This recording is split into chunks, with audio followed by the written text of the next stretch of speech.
talk about what you're working on right now. Let's talk about that. Tell me about some of your recent digs. Since 2017, I've been the director of excavations at Shiloh.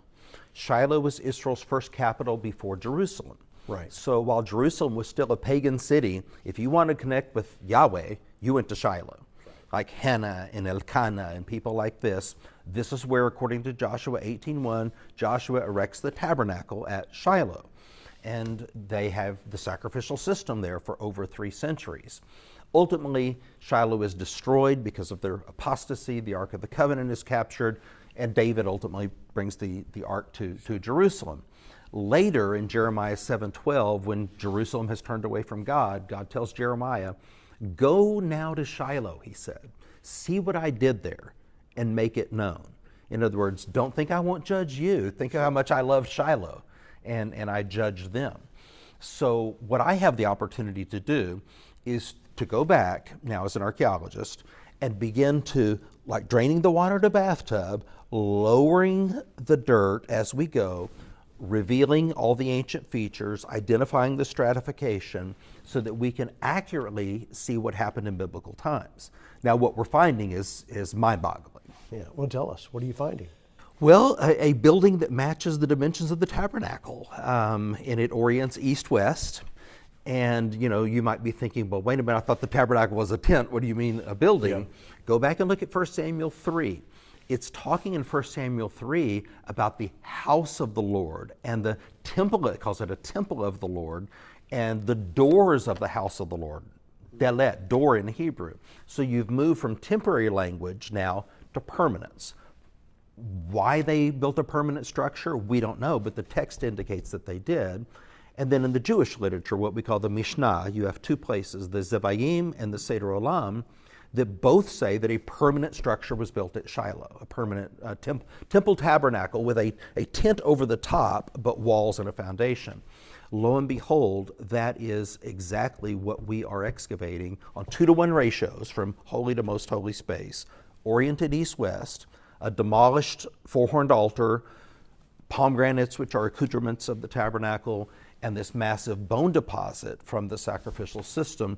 So I haven't even had time to publish all of this yet. We have various articles that are in the works, Sure. but it's very exciting.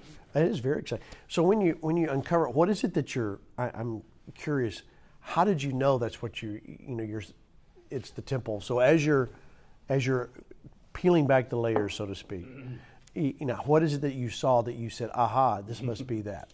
I was more surprised than anyone because I published an article in 2016 saying that I believed that the tabernacle had been at the summit of Shiloh. Right. So we're on the northern slope. I wasn't at all expecting this, but as we got down, the first thing I encountered was a very large east-west wall. And we called it Wall 10, and it just sort of was on my radar because I knew it was from the tabernacle period. Sure. What we would call the Late Bronze 2B, Iron Age 1A transition. Well, the next season, we got a parallel wall over here. I thought, okay, well, this is getting more interesting, and that was the right dimensions. Then we got a perpendicular wall. So I asked our guys, we do drone photography every day, and we have lots of photogrammatic software that we're using to create these things. I said, give me the dimensions of the tabernacle as given in the Bible. Take our images of what we've excavated and superimpose.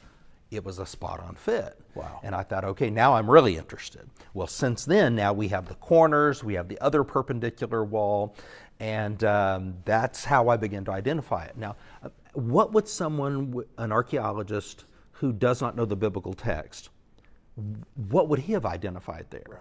Okay? So I'm not against the other literature. In fact, I study the other literature, but I'm saying you have a distinct advantage if you're excavating biblical sites to know the biblical literature. Well, and I think that's great. And that's another reason why it's so important that we take people like you that are believers, go take these mountains and be educated and go do exactly what you're saying. So how does this change any type of theology that we've had when we see that there's a temple? Of course, the obvious part is there was a permanent structure, what you just said. What else? How does that change everything? Well, I think as we understand the tabernacle, we begin to understand the incarnation. John chapter 1, verse 14. In the beginning was the Word, Right.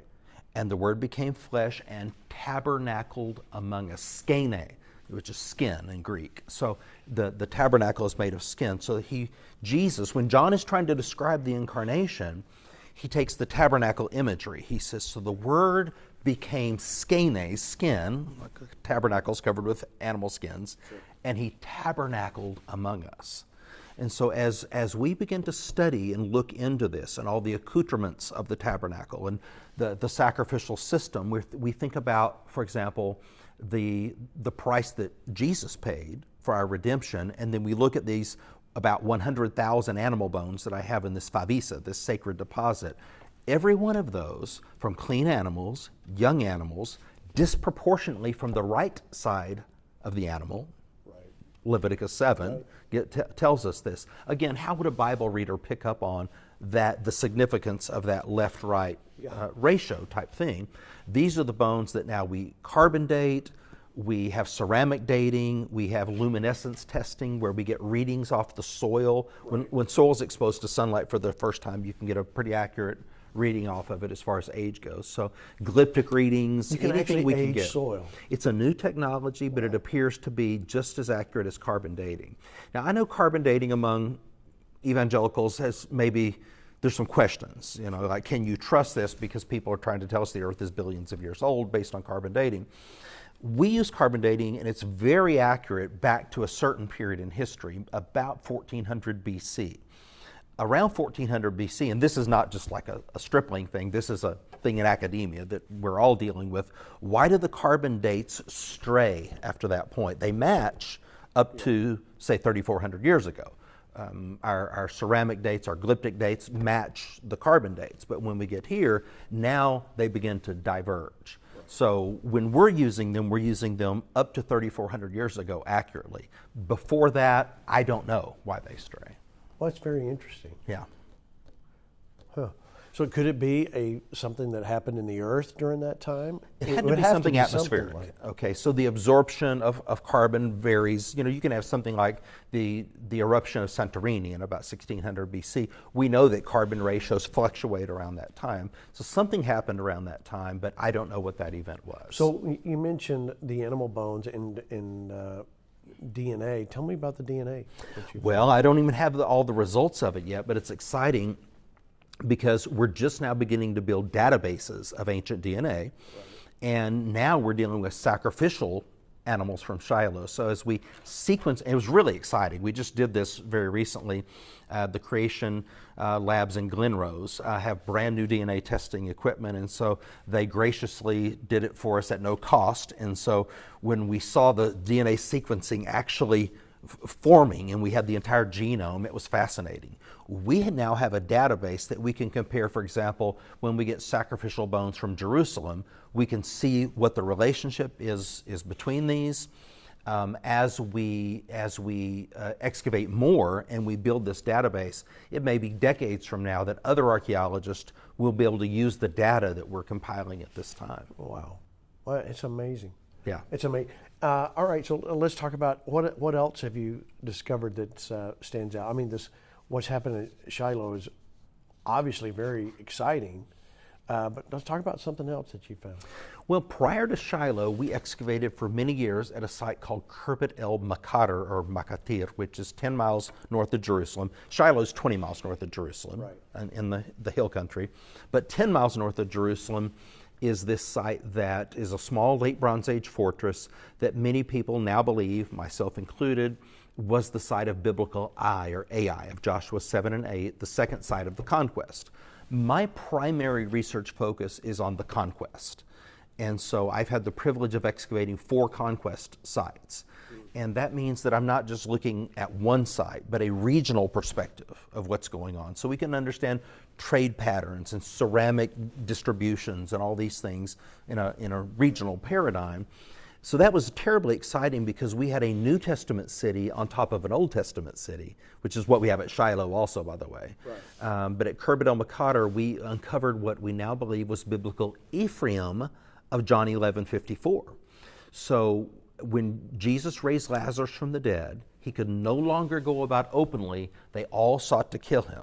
He went to a village near the edge of the wilderness named Ephraim, and there he remained with his disciples until the triumphal entry. So we've known a lot about the week of Passion, but we've known almost nothing about the month before that, the final month of Jesus' life. Well, to have the privilege to excavate that matrix, that material culture, you know, the stone vessels and the tools, the coins, the accoutrements. You know, when I said earlier I wanted to get back to the historical Jesus, I felt at that point that I had, you know, that we're dealing with the human remains that we uncovered. These are people who encountered Yeshua. This city was wiped out by the Romans in AD 69, just before Jerusalem was wiped out. And we've done final publication, but we're continuing to do follow-up publications on this. So that was really exciting too. I bet. So what are you looking for in the future as we start to wrap this up? Well, that's a good question.